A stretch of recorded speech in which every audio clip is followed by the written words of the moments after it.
जय जय जय जय शाश्वतम् आदिनाद ब्रह्म ओंकार शाश्वतम्। भगवान नारायण से भी सुंदर, वैकुंठ से भी सुंदर एक नगर बसाया। नारद मुनि वहां पहुंचे, आश्चर्य हुआ कि ऐसा नगर तो हमने कभी देखा नहीं। प्रतिहारी चौकीदार जो खड़े थे उन्होंने कहा, बाबा आप पहले आ चुके हैं, आप भूल रहे हैं। और वो तो नया नगर था, माया की नगरी बनाई, तुरंत बना दिया। बोले कि भीड़ किस बात की, इतने वाहन, इतने वायुयान खड़े हैं, उड़न खटोले खड़े हैं। बोले राजा सील निधि का नगर है, उनकी कन्या विश्वमोहिनी का स्वयंवर हो रहा है, बाबा जाइए आशीर्वाद दीजिए। बाबा गए, राजा सील निधि ने सिंहासन पे बिठाया, चरण पखारे, पूजन किया और बेटी को लाए सामने। और बेटी कौन है? लक्ष्मी जी। लक्ष्मी जी ही विश्वमोहिनी बन के वहां पहुंच गई है। राजा सील निधि ने, बात मत करो, राजा सील निधि भगवान की माया थी।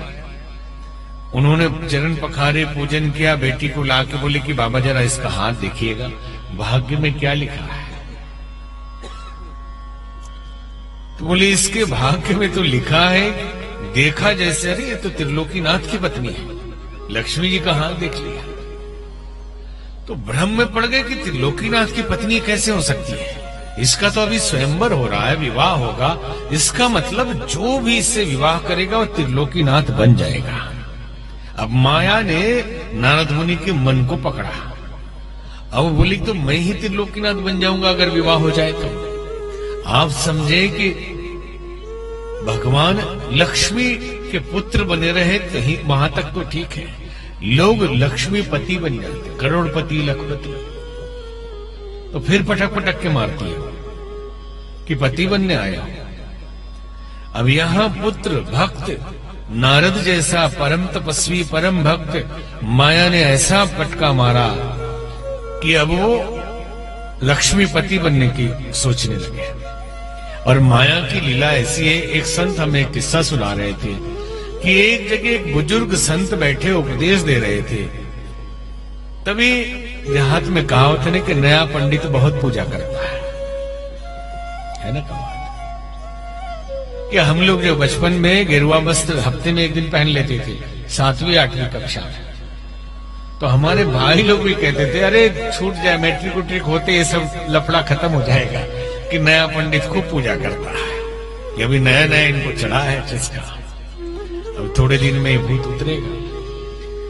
तो नए लोगों को बड़ा जोश रहता है। तो बुजुर्ग जो ब्राह्मण थे, सन्यासी, उनको तो अनुभव था संसार का, माया का, भगवान का।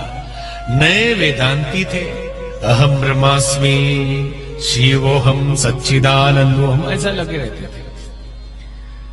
तो वो बहस करने लगते थे कि अरे माया क्या है, मैं तो माया को ऐसे उंगली पे नचाऊंगा। जो जवान वाले बाबा थे और बूढ़े बाबा कहते थे कि भाई सावधान रहना, माया बहुत खतरनाक है, कब कहां ले जाके पटकेगी इसका कोई भरोसा नहीं।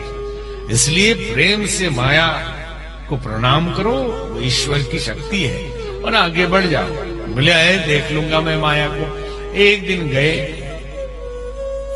दिन गए भिक्षाटन में। अब जिस गांव में गए वहां के जमींदार का दामाद भाग गया था, और उस दामाद का चेहरा इस बाबा जी से एकदम मिलता जुलता था, एकदम हूबहू डुप्लीकेट। गांव के लोगों को, ठाकुर साहब को जाकर गांव के लोगों ने बताया कि जमींदार साहब आपके दामाद तो साधु हो गए हैं। अब जमींदार साहब नाराज कि मेरी बेटी को छोड़ के 1 साल से भागा हुआ है, साधु हो गया, पकड़ के ले आओ उसको। अब पकड़ के वो बोले कि सब माया है, अहम ब्रह्मास्मि। बोले बकवास बंद करो, बांध के लटकाओ इसको। और ये जटाजुट बढ़ा के रखे, शादी क्यों किया था तुमने? बोले अरे मैंने कहा शादी किया था, मैं तो साधु हूं बचपन से और चला रहा हूं काशी से। बोले वो सब कुछ नहीं, पिटाई करिए इनका। जब 2-3 दिन बिना खाए पिए रखा और खूब पिटाई की तो बोलने लगे हाँ मैं दामाद ही हूं आपका। और फिर दाढ़ी बाल कट गया, सूट वूट जींस में आ गए, 1-2 बच्चे हो गए।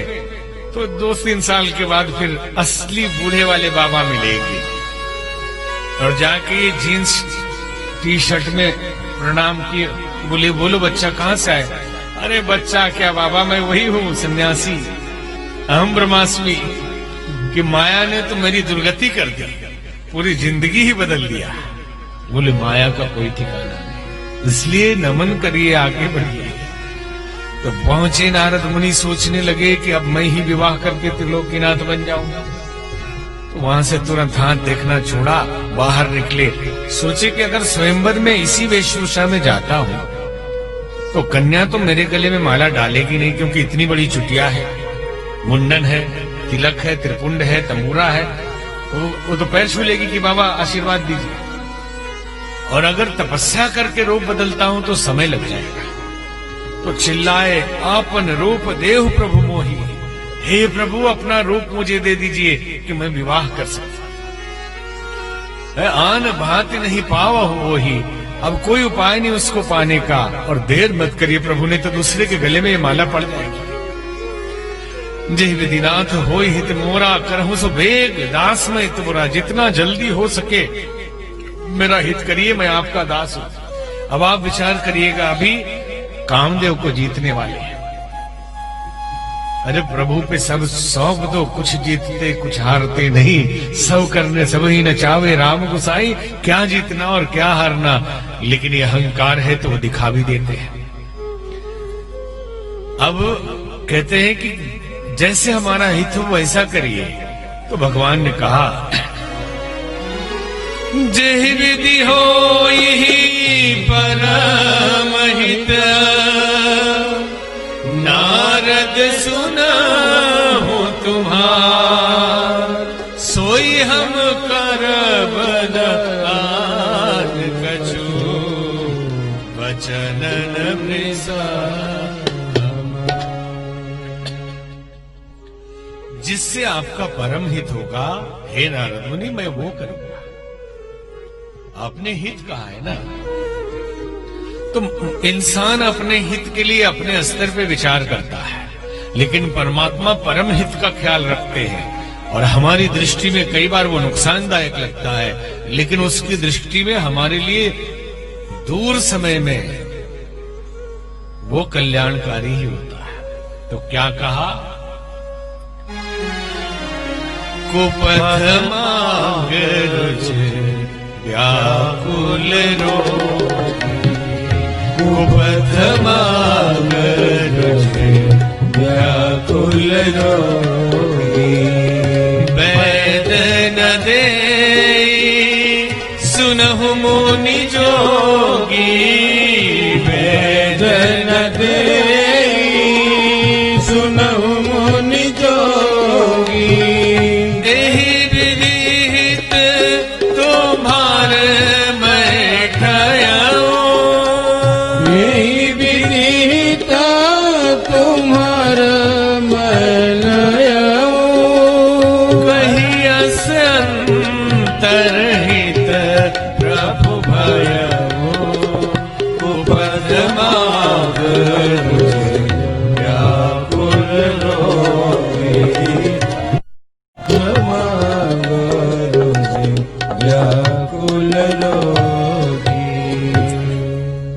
कहा नारद मुनि से भगवान विष्णु ने, ये कुपथ जैसे व्याकुल रोगी मांगता है। शुगर का मरीज यदि मिठाई मांगने लगे, पेट का मरीज तला भुना मांगने लगे, बीपी का मरीज बहुत नमकीन मांगने लगे, तो डॉक्टर नहीं देता है। इसी प्रकार आपका परम हित में करने वाला हो कि यदि भक्त संसार मांगने लगे, भक्त वैभव मांगने लगे, भक्त कीर्ति मांगने लगे, तो भक्ति चाहिए या यही चाहिए तुम्हें? या तो वही बन जाओ या भक्ति ही कर लो। तो भगवान जिस भक्त से प्यार करते हैं उसका संसार छीन लेते हैं, वो स्वयं दे देते हैं, अपने सारी वैभव अपनी विभूति दे देते हैं, लेकिन संसार के तुक्ष अहंकार और संसारिक लिप्सा उस जड़ से निकाल देते हैं, उसके अंदर से। अगर ऐसे न माने तो उससे प्रताड़ित समाज में करवा के तब निकाल देते हैं, जैसे नारद जी का हाल हुआ। नारद जी परम प्रिय हैं प्रभु के, लेकिन उनकी दुर्दशा करने जा रहे हैं भगवान। माया के बस नारद मुनि भगवान की इस रहस्यमयी बात को समझ नहीं पाए। चले गए वहां सभा में और बैठ गए। ऐसा लगा कि भगवान ने तो अपना रूप दे दिया है। और शिव जी के दो गण वो भी मनोरंजन करने गए थे, वो भी जाके सभा में बैठे और बार बार कहते, आहा, ये जो राजकुमार है साक्षात श्री हरि नारायण की प्रतिमूर्ति है। इतना सुंदर तो कोई है ही नहीं, कन्या इन्हीं के गले में माला डालने वाली है। और नारद मुनि भी एकदम फूलते रहते थे, अभी तो भगवान से मांग के ला रहा हूं, अभी उनका रूप और उसी तरह का दिख रहा हूं, बस मेरी शादी हुई, मैं तो कीनाथ बना। यही सब नारद मुनि सोच रहे हैं। कन्या आई, देखा नारद मुनि को मरकट बदन भयंकर दिया। अरे बड़ा भारी बंदर बैठ गया बीच में आके, पूरी पंक्ति छोड़ दी।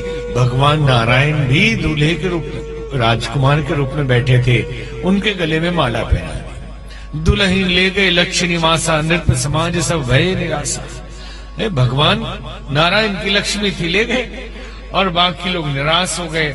बाकी तो लौट के चले गए, लेकिन नारद मुनि को बड़ा दुख हुआ कि भगवान ने मेरे साथ ये धोखा किया कि दूसरे के गले में कैसे ये माला पड़ गई। और तभी शिव जी के गण आ गए उनके पास, कहने लगे, नारद मुनि कभी आपने मुंह देखा है कभी शीशे में? बंदर जैसे दिखते हैं। बोले तब भी तुम लोग चिढ़ा रहे थे वहां कि नारायण का रूप है। बोले हम तो ऐसे ही बोल रहे थे, देखा पानी में तो बड़ा भयंकर बंदर। तो कहते हैं कभी भी किसी को दर्पण मत दिखाइए। आईना इसलिए नहीं कि दूसरों को दिखाया जाए, इसलिए है कि रात को सोए, केस बिखर गया, चेहरा बिगड़ गया, सुबह अपने रूप को ठीक करके अपने जैसा हो जाए, इसके लिए आईना है। न सवेरे उठ के पड़ोसी के घर जाए, देखो तेरा चेहरा कितना खराब है। निंदा करना, दूसरों को दर्पण दिखाना। तभी तो ये गाना फिल्मों में है, मुखड़ा देख ले प्राणी। एक लाइन गाना, मुखड़ा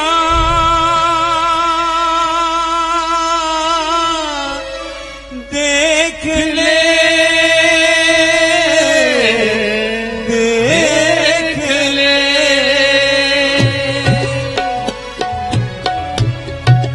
मुखड़ा देख ले प्राणी जरा दर्पण में,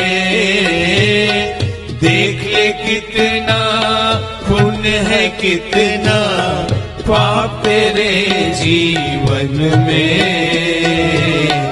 देख ले दर्पण में, मुखड़ा देख ले प्राणी जरा दर्पण में, देख ले कितना पुण्य है, कितना पाप तेरे जीवन में। देख ले दर्पण में, मुखड़ा देख ले प्राणी।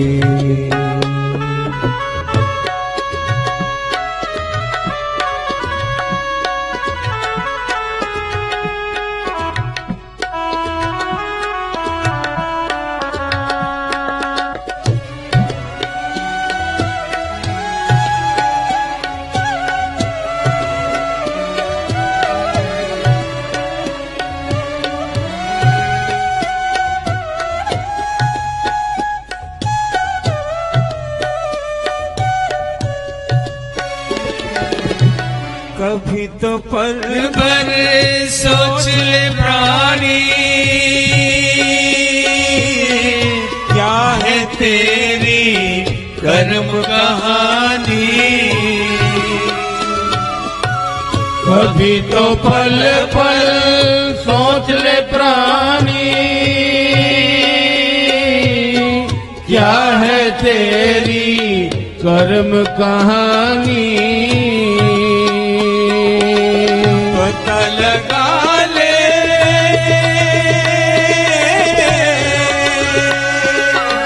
पता लगा ले, पड़े हैं कितने पाप तेरे जीवन में।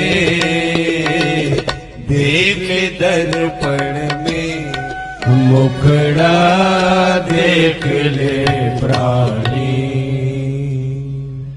दूसरों की निंदा दर्पण दिखाने जैसा है। अब चले आगे बीच ही पंथ मिले दनुजारी, संग रमा सोई राजकुमारी। बीच मार्ग में ही नारायण मिल गए, साथ में लक्ष्मी जी है। वो चाहते तो सीधे वैकुंठ चले जाते, लेकिन बीच में भक्तों को भगवान छोड़ नहीं सकते। वो जान रहे हैं कि भक्त बड़ा व्याकुल होगा, तो बीच में ही मिलेंगे, बीच मार्ग में ही वो मिलेंगे। और बीच में मिले, बोले मधुर वचन सुरसाई। मधुर वचन में नारायण ने कहा, मुनि कह चले विकल की नाई।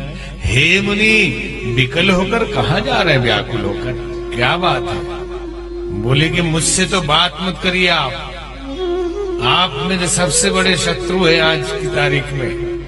परम स्वतंत्र न सिर पर कोई, आप सबसे ऊपर हैं, तो मनमानी करिएगा, जो मन में आएगा कर लीजिएगा। भले भवन अब बायन दीना, पाओगे फल आपन कीना। बायन समझते हैं, जो पूर्वांचल के होंगे वो तो जानते होंगे। अरे बायन ब्याह में आवेला, जैसे शादी में कोई लड़की के साथ मिठाई आती है, उसको पड़ोसी लोगों को थोड़ा थोड़ा देते हैं। तो जो सामर्थ्यवान होता है उसके घर जब मिठाई आती है तो वो भी थोड़ा ज्यादा ही लगा के दे देता है। कमजोर आदमी है तो नहीं देता या उतने ही भेजता है। तो नारद मुनि बोल रहे हैं कि भले भवन अब बायन दीना, क्या बड़े घर में आपने बायन दे दिया है, अब डबल लौटेगा आपको। ये प्रसाद जो आपने दिया है डबल आपको दिया जाएगा। पाओगे फल आपन कीन्हा। और नाराज होकर नारद मुनि ने श्राप दे दिया कि मैं श्राप देता हूं कि बंदर का रूप मुझे दिया, आप मुझे स्त्री के लिए तड़पाए, अपनी पत्नी भटकेगी आप उसके लिए तड़पेंगे, और बंदर ही सहयोग करेंगे तो छुटकारा मिलेगा। श्राप दे दिया, भगवान मुस्कुराने लगे। साप शीस धरी हरस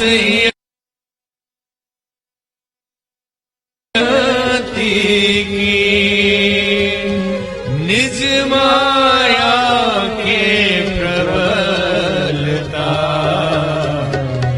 करस कृपा। शाप को भगवान ने स्वीकार किया और माया को समेट लिया।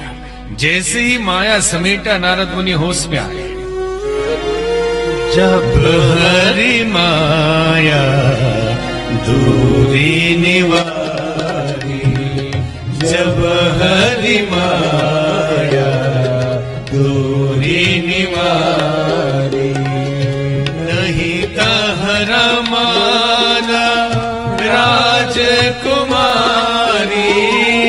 नहीं तहरा माना राजकुमारी। तब मुनि अति सवित हरि चरना, तब मुनि अति सवित हरि चरना, कहे पाही प्रणता रति हरना। हो शाप कृपाला, हो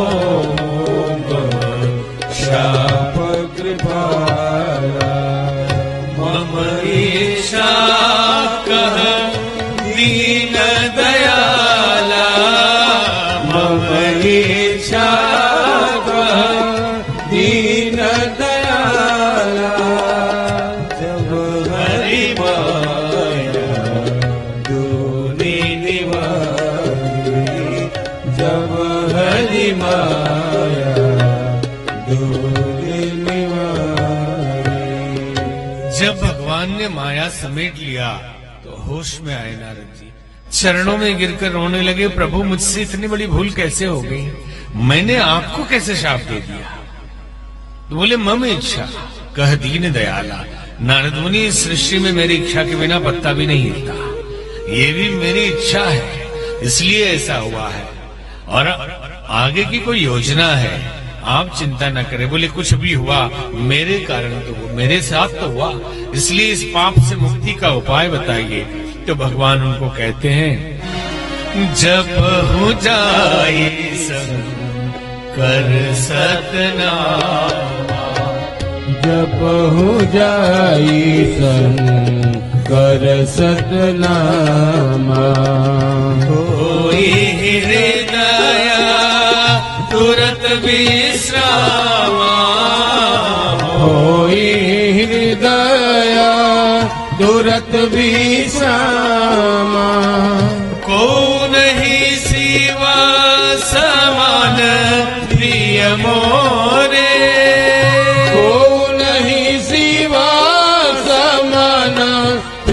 मोरे, असी परती तजहु जनि भोरे, जप हो जाए शंकर सतनामा, जप हो जाए शंकर सतनामा।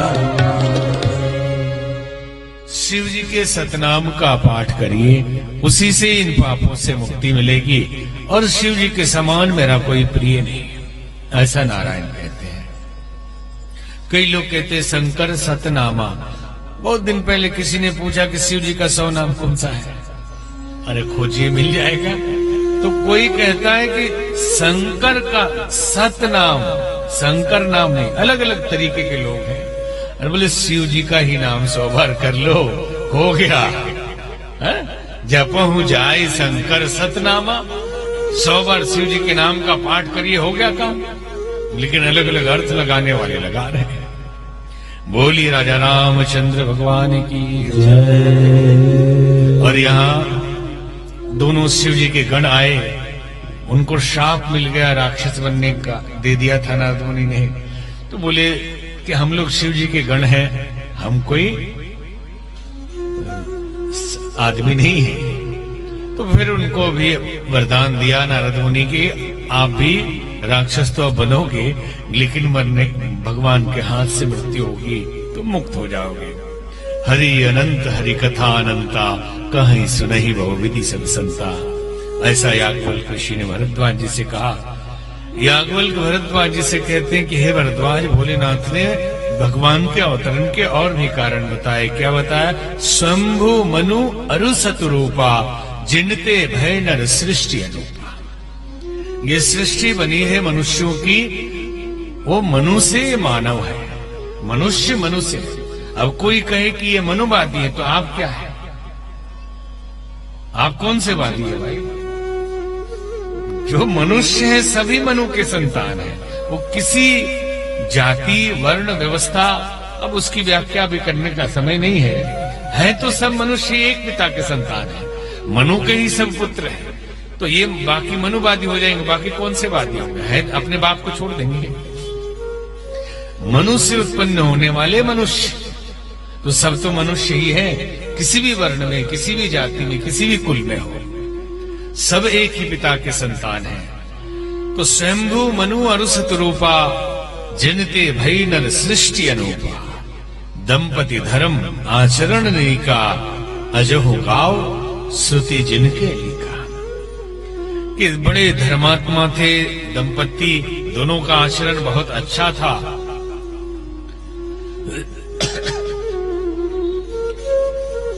उनके राज्य में चहुओर खुशहाली थी, सब कुछ ठीक चल रहा था। अचानक एक दिन स्वयंभू मनु महाराज के मन में ग्लानि हुई। गोस्वामी जी ने लिखा, होई न विषय मीरा, भवन वसत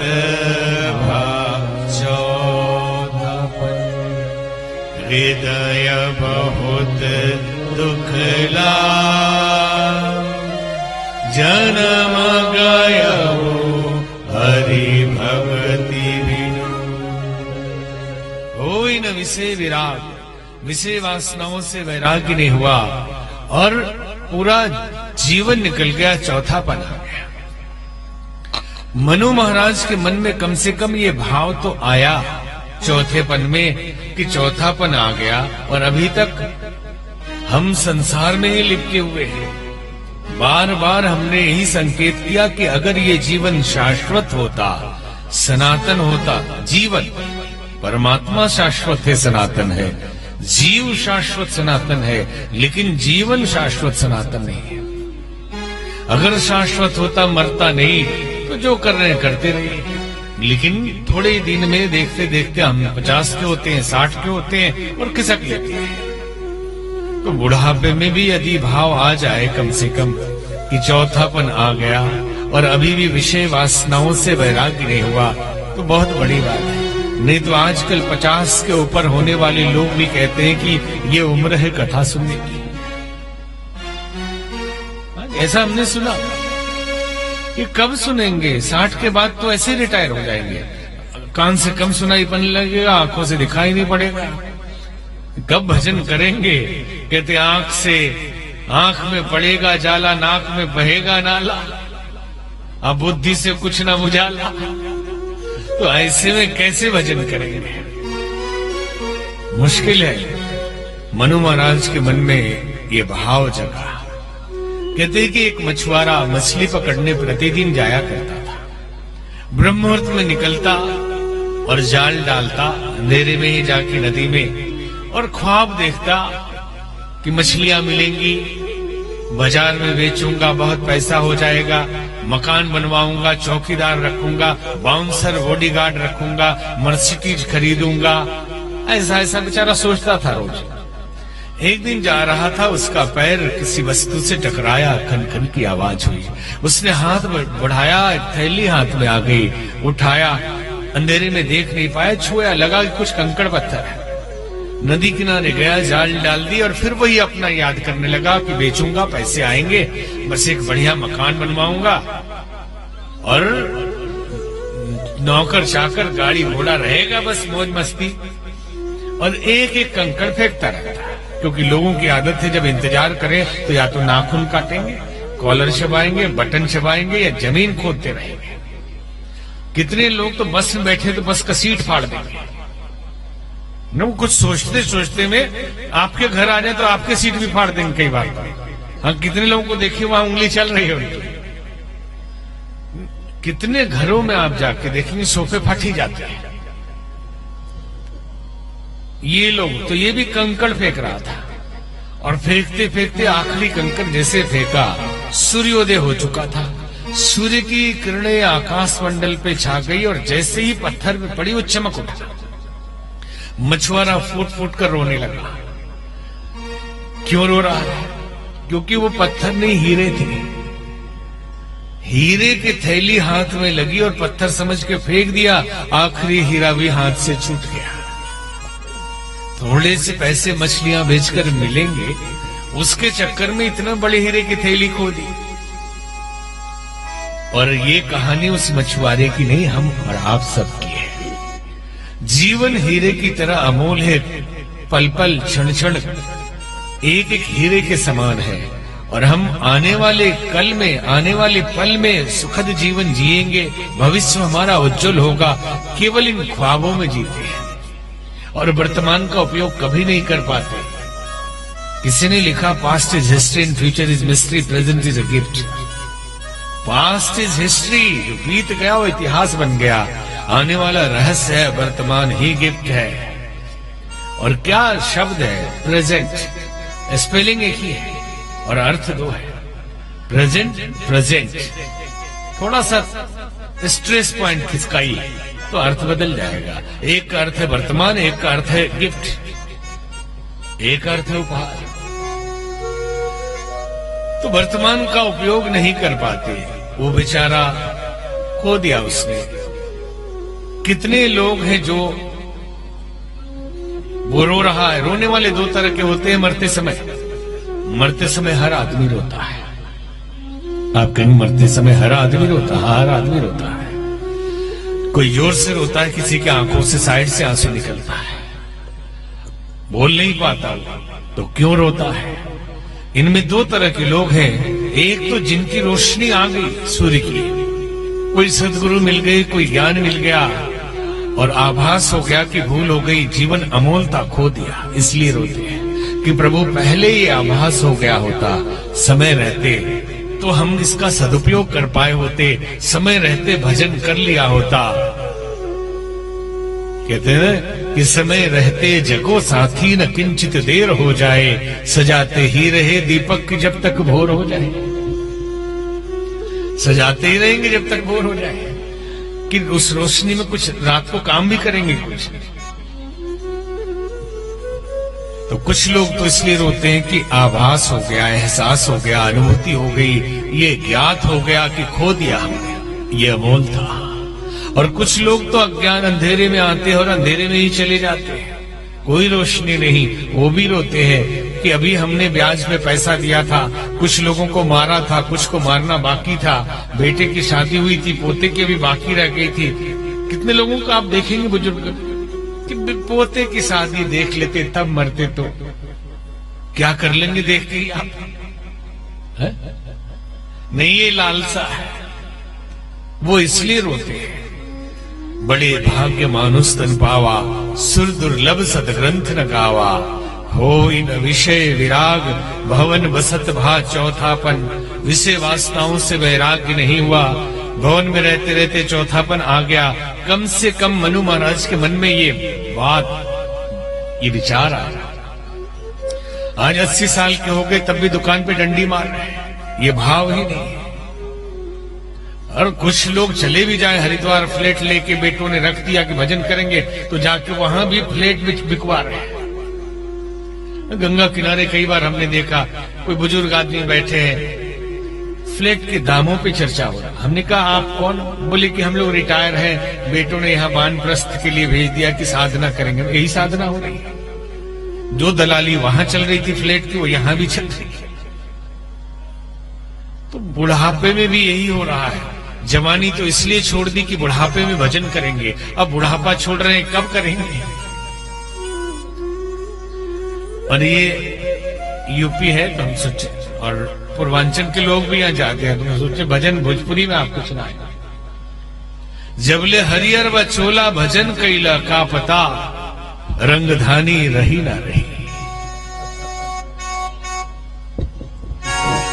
जबले हरियर बचोला भजन कैला, जबले हरियर बचोला भजन कैला, पता जिंदगानी रही ना रही, पता रंगधानी रही ना रही। चल राम जी के मंदिर शरण धोइला, चल राम जी के मंदिर चरण धोइला, पता जिंदगानी रही ना रही, पता जिंदगानी रही ना रही। जबले हरियर बचोला भजन कैला।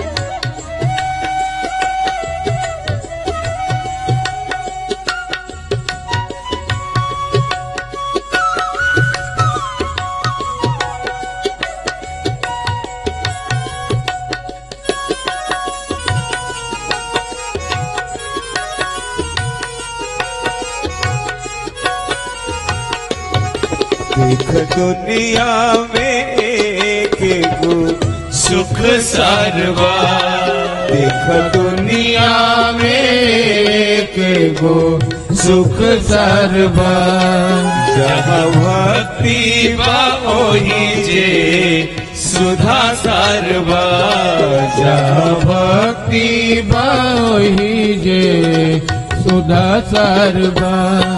अभी मौका बचली चल गंगा तीरे, अभी मौका बचली चल गंगा रे पछता जाने पानी रही ना रही, पछता जाने पानी रही न रही। जब ले हरियर बचोला भजन कैला।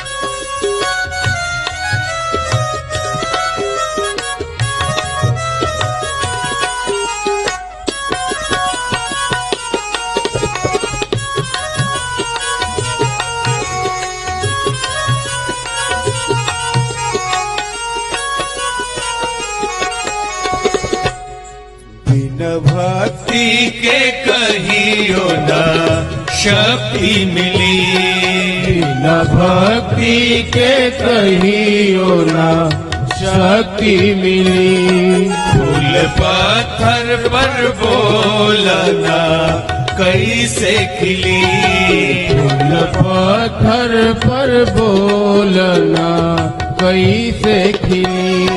त्यागदा वासना ज्ञान साधक बना, त्यागदा वासना ज्ञान साधक बना। फूलदानी रही ना रही, कपता फूलदानी रही न रही। जब हरियर बचोला भजन कैला।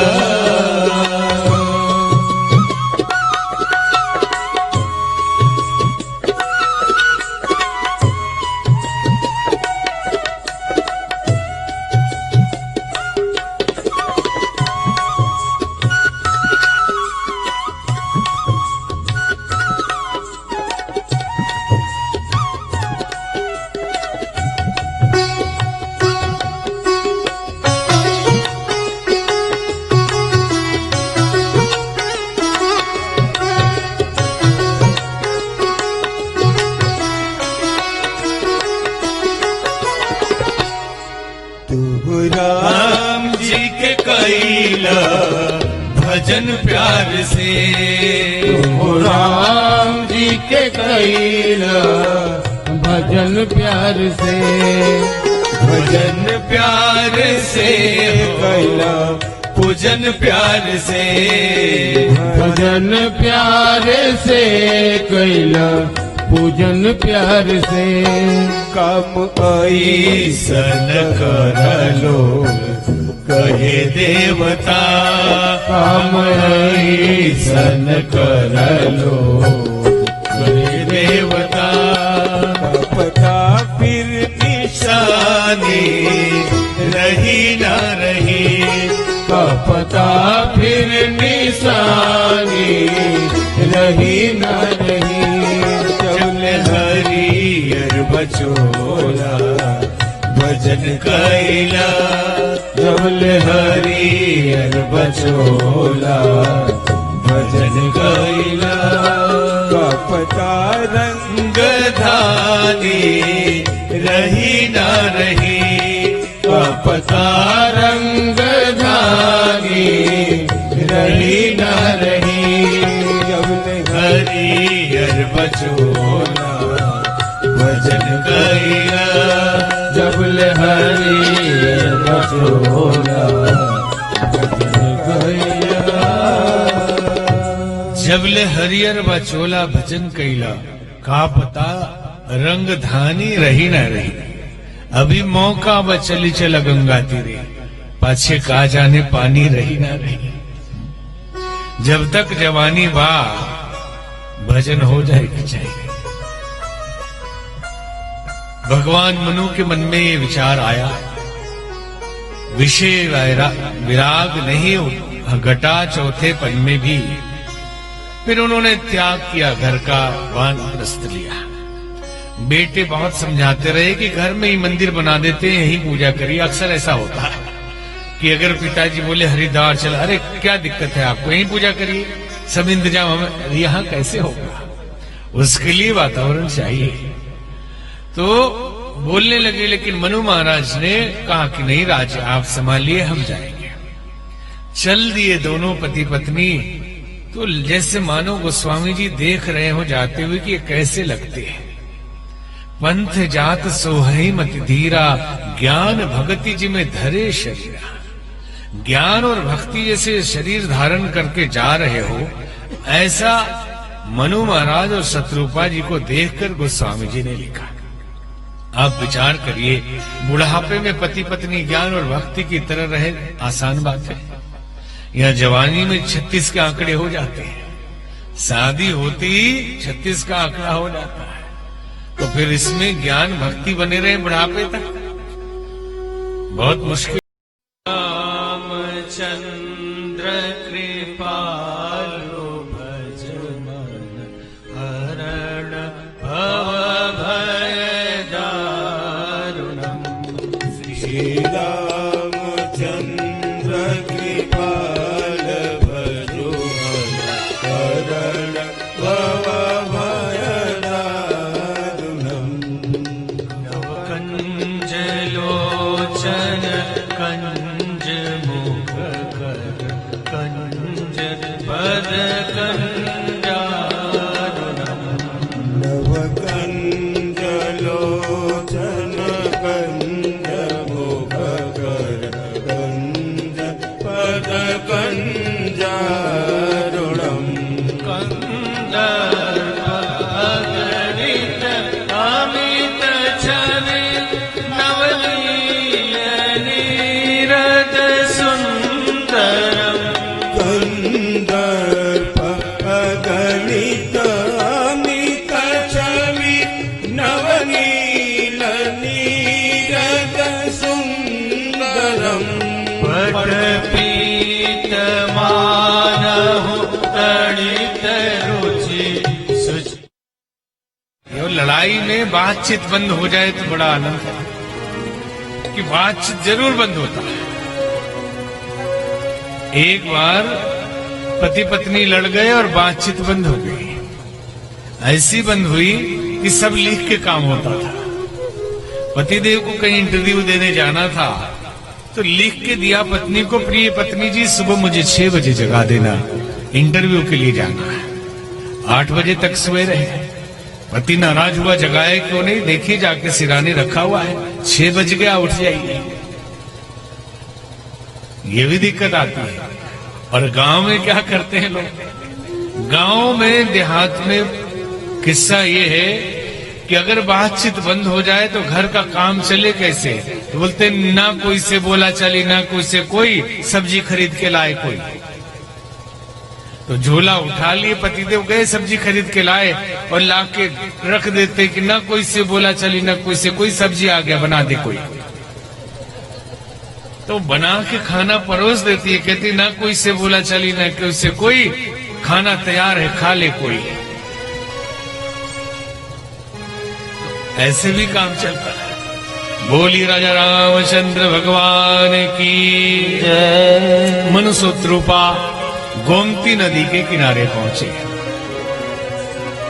नैमिषारण्य, और 12 अक्षर के मंत्र का उपदेश मिला। 12 अक्षर मंत्र पुनी जपहि सहित अनुराग।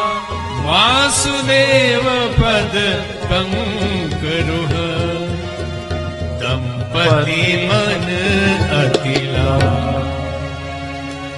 12 अक्षर मंत्र का जप किया। ओम नमो भगवते वासुदेवाय। कई राम भक्त कहते हैं कि ओम नमो भगवते वासुदेवाय अगर है तो राम जी क्यों प्रकट हुए, कृष्ण जी प्रकट होना चाहिए। वासुदेव का अर्थ है जो कण कण में व्याप्त हो, और भगवान कृष्ण के जन्म से पहले भी वासुदेव थे, उनके पिता थे। तो राम भक्तों ने कहा ओम राम रामाय नमः सीताय स्वाहा, हो गया 12 अक्षर। लेकिन वास्तव में यही 12 अक्षर है ओम नमो भगवते वासुदेवाय इसका जप किया। भगवा आकाशवाणी हुई, पूरा शरीर कंकाल हो गया था। आकाश उस वाणी सुनकर शरीर फिर से स्वस्थ हो गया। और इन्होंने उनसे पूछा कि क्या चाहिए, तो बोला पहले दर्शन तो दीजिए। भगवान ने दर्शन दिया और मांगने के लिए कहा तो इतना ही कहा, दानी शिरोमणि कृपा निधि, कि आप दानियों में शिरोमणि है, कृपा निधि है, आपसे क्या छुपाओ, आपके जैसा ही पुत्र चाहिए। भगवान ने एवमस्तु तो बोल दिया, लेकिन फिर देखी प्रीति सुनी वचन अमोले, एवमस्तु करुणा निधि बोले। फिर भगवान सोचने लगे, आप सरिस खोजऊं कहां जाई, अपने जैसा तीनों लोकों में कहां खोजने जाऊंगा, एक ही ईश्वर मैं हूं, तो मैं ही आपका पुत्र बन के आ जाऊंगा। ऐसा भगवान नारायण ने संकेत दिया। एक कारण ये था भगवान के अवतरण का। याज्ञवल्क्य ऋषि भरद्वाज जिसे कहते हैं, यह इतिहास पुनीत अति, उमहि कहीं वृष के तू, भरद्वाज सुनु अपर पुनीत, राम जन्म करहि। बोला ये इतिहास तो मैंने सुना दिया, लेकिन हे भरद्वाज जी, भगवान के जन्म का एक और कारण सुनिए। केकय प्रदेश में, जो आजकल कंधार है, अफगानिस्तान, केकय प्रदेश में प्रताप भानु सत्यकेतु नाम के राजा थे। उनके पुत्र का नाम प्रताप भानु था और उनके राज्य में चहुओर खुशहाली थी, कहीं भी कोई कमी नहीं थी। चक्रवर्ती सम्राट हो गए थे। एक भाई और मंत्री सब मिलकर राज्य करते थे। लेकिन जिन छोटे छोटे राज्यों को उन्होंने जीता था, वो राजा इंतजार में थे कि कहीं मौका मिले तो हम इन्हें पछा जाए। एक बार संयोग से वो शिकार खेलने के लिए गए और शिकार करते करते घने वन में चले गए। वहां कोई नहीं मिला। दूर एक सन्यासी वेश में एक व्यक्ति मिला और कहते, तुलसीदास जी ने लिखा कि जैसी भवितव्यता हो वैसी ही सहाय मिल जाती है और वैसे ही पहुंच जाते हैं। तो भूख प्यास से व्याकुल राजा मन में भटक रहे थे। एक संत को देखा तो वहां जाकर पूछा कि बाबा आप कौन हैं? तो बाबा ने बताना शुरू किया कि मैं बहुत बड़ा तपस्वी हूं। जिमि जिमि तापस कथई उदासा, जिमि जिमि तापस कथई उदासा, तिनि तिमि नृपहि उपज विश्वासा, तिमि तिमि नृपहि उपज विश्वासा, देखा स्वबास करम मनवानी, देखा स्वबास करम मनवानी, तब बोला तापस भगधानी, जिमि जिमि तापस कथई उदासा, जिमि जिमि तापस कथई उदासा। पूछा नाम क्या है आपका? कि बाबा जैसे जैसे तपस्वी उदासीनता की बातें करता कि इतने 1000 साल तक मैंने खाना नहीं किया, इतनी खाया, इतनी तपस्या की, तो राजा प्रभावित होते जाते। पूछा कि गुरुदेव आपका नाम क्या है? तो जवाब देते हैं, नाम हमार एक तनु भाई, नाम हमार एक तनु भाई, सुनि नृप बोल्यो पुनि सिरुनाई, सुनि नृप बोल्यो मुनि सिरनाई, कहु नाम कर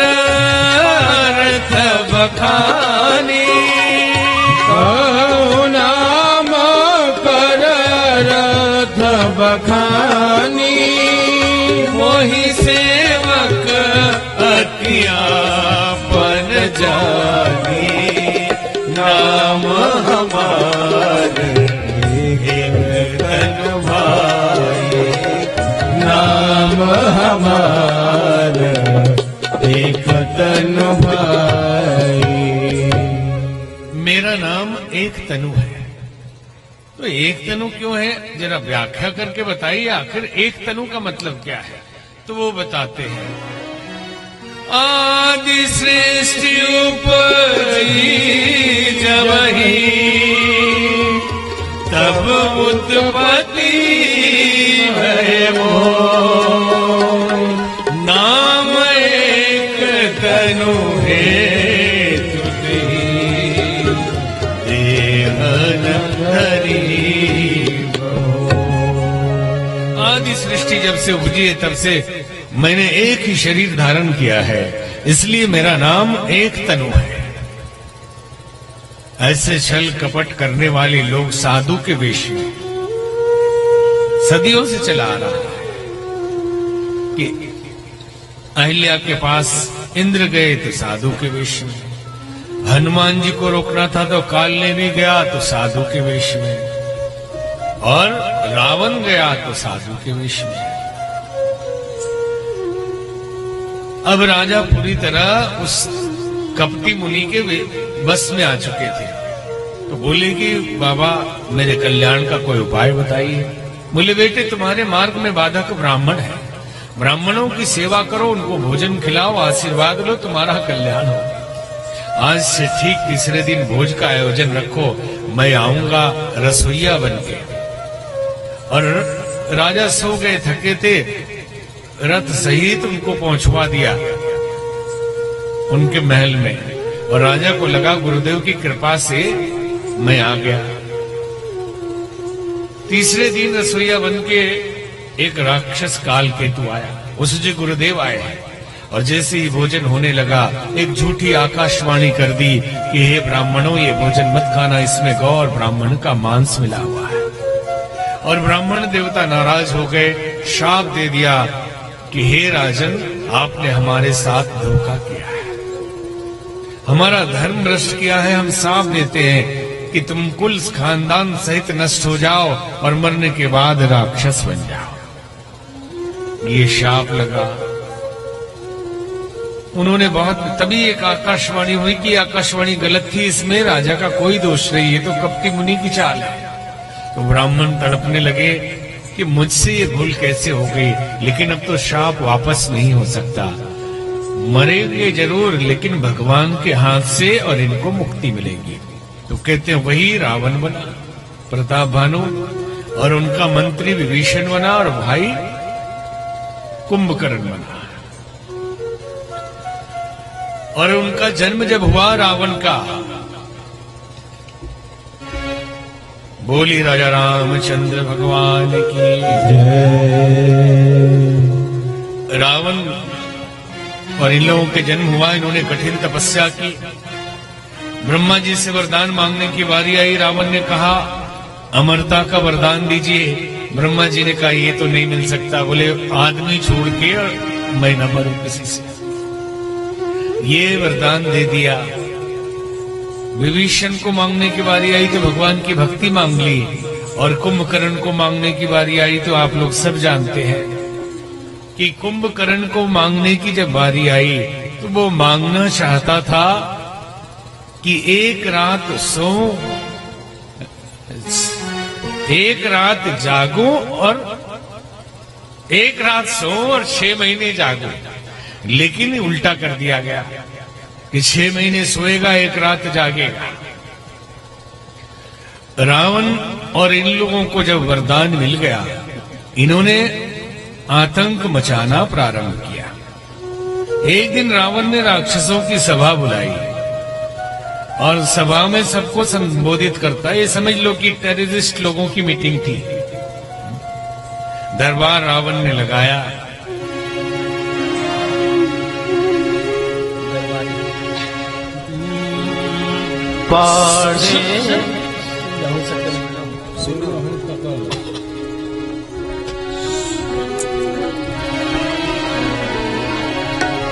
सुनहु सकल रज नीचर जोधा। सुनहु सकल रजनीचर जोधा। हमरे बैरी विविध बरूथा। हमरे बैरी विविध बरूथा। ते सन्मुख नहीं करहि लड़ाई। सन्मुख नहीं करहि लड़ाई। देखि सबल रिपु जाहि पराई। देखी सकल रिपु जाहि पराई। देखि सबल रिपु जाहि पराई। सिद्ध कर मरण एक विधि होई। सिद्ध कर मरण एक विधि होई। कहु बुझाई सुनहु अब सोई। कहु बुझाई सुनहु अब सोई। द्विज भोजन मख होम सराधा। द्विज भोजन मख होम सराधा। सबके जाई करहु तुम बाधा। सबके जाई करहु तुम बाधा। सबके जाई करहु तुम बाधा। सुनहु सकल रज नीचर जोधा। सुनहु सकल रजनीचर जोधा। रावण ने सभा बुलाई, सभी राक्षसों को संबोधित किया। सुनो सकल रजनीचर जोधा। हमरे बैरी विविध बरूथा। हमारे दुश्मन जितने ऋषि मुनि साधु संत देवता है यही है। ते सन्मुख नहीं करहि लड़ाई। वो सामने युद्ध नहीं करते। देख सबल रिपु जाहि पराई। मजबूत ताकतवर शक्तिशाली दुश्मन देखकर वो भाग जाते हैं और उनका मरण एक ही उपाय से होगा। अगर ये तो रावण प्लान कर रहा है देवताओं के लिए, लेकिन टेररिस्टों के लिए भी यही उल्टा कर दिया जाए कि उनका खाना पीना बंद कर दिया जाए। नोटबंदी से लेकिन पैसा बाहर से ना आए, उनको आर्म सप्लाई कम हो जाए और खाने पीने का न रहे तो ऐसे ही मर जाएंगे। तो ये उल्टे आसुरी शक्तियां प्लानिंग कर रही है कि खाना पीना देवताओं का बंद करो तो क्या भोजन करते हो। तो कहा रावण ने द्विज भोजन मख होम सराधा। द्विज ब्राह्मण ऋषि मुनि संत पीतर देवता इनका भोजन हवन यज्ञ और श्राद्ध तर्पण है, ये बंद करवा दीजिए, ऐसे ही मर जाएंगे। और रावण ने ध्वंस करना शुरू किया, विघ्न डालना शुरू किया। चलत दशानन डोलती अवनी। जब रावण चलता तो धरती डोलती थी। और रावण आवत सुनहु सकोहा। देवता लोग देवन थके मेरु गृह खोहा। रावण आ रहा है ये देखकर डर के मारे देवता सब गुफाओं कंदराओं में छुप जाते थे। ऐसा रावण का आतंक था। करहि उपद्रव असुर निकाया। नाना रूप धरहि करी माया। शुभ आचरण कतहु नहीं होई। देव विप्र गुरु मान लगो। देवता गुरु ब्राह्मण सब छोड़ दिया लोगों ने मारना। कह रहे हमारे जैसे तो क्या इनको प्रणाम करना, होंगे पंडित जी, क्या दिक्कत है। ऐसी स्थिति आ गई। नहीं हरि भगति जप जग ज्ञाना। सपने हो सुनिए न वेद पुराना। जब यज्ञ ज्ञान सब बंद हो गया, सपने की बात हो गई है। गोस्वामी जी ने लिखा, बाढ़े कल बहु चोर जुआरा। बाढ़े कल बहु चोर जुआरा।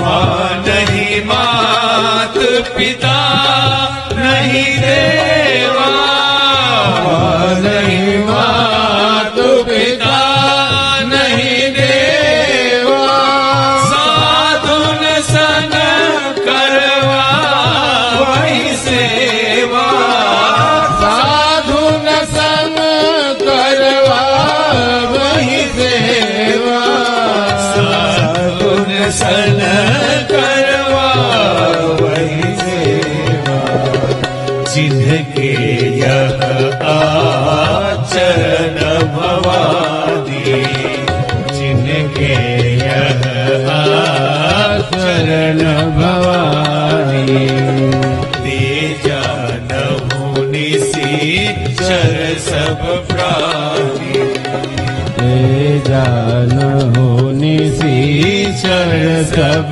प्राणी, अतिशय देखि धर्म के हानि, अतिशय देखि धर्म के ग्लानि, परम सभीत धरा अकुलानि, परम सभीत धरा अकुलानि, परम सभीत धरा अकुलानि, बढ़े खल बहु चोर जुआरा, बढ़े खल बहु चोर जुआरा, बाढ़े खल बहु चोर ज्वारा। बहुत चोर लंपट लोग बढ़ गए, दूसरों का धन छीन लेते।